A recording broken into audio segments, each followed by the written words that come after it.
Jess's Place by Yvette, Managan. Miriam dipped her hands into the ceramic bowl and rinsed off the bits of straw. She had been out in the stable, feeding the donkey. "He's getting so old. He won't be of use for too much longer," she thought, and turned toward the empty room.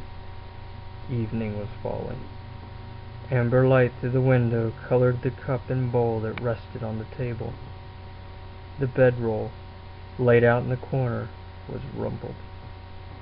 He had slept last night, but now it's gone. Miriam straightened the bedding and laid down upon it. Her thoughts turned to her son. Such a good boy. He always listened. He always minded. The things they said about him were unfair. Who could have guessed that all this upheaval would happen because of tender Jess? As the light dimmed, the woman closed her eyes. She tried to sleep, but her mind raced. If only she could help him, but she couldn't.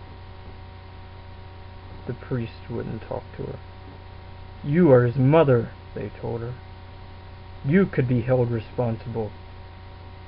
She had always known it would be hard. She had always known. So many years ago, when she was just a child, she had been given fair warning.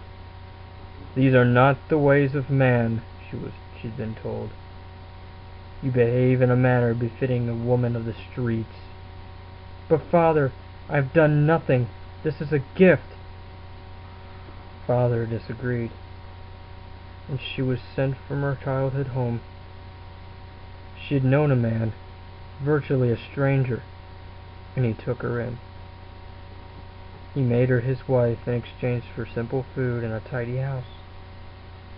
They had grown to love each other, and together they raised this strange child. And again she was told, "These are not the ways of man."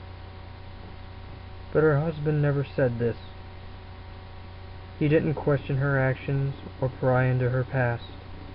He stood beside her, bearing the raised eyebrows of the leaders, trusting in the words that she had said had been promised by the God she had told him, and he never doubted. Now Joseph, old and losing his wits, rocked himself in the front yard.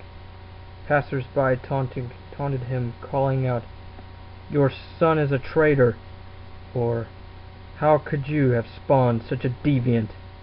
And Joseph said, "It is not me. I have done no wrong." Miriam heard this and wept. Tonight she loses her husband. Son will die with the dawn.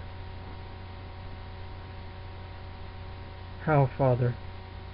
How could you do this to me?" she asked, sobs shaking her withered body. "You do not know," she was told. "I have said this. These are not the ways of man."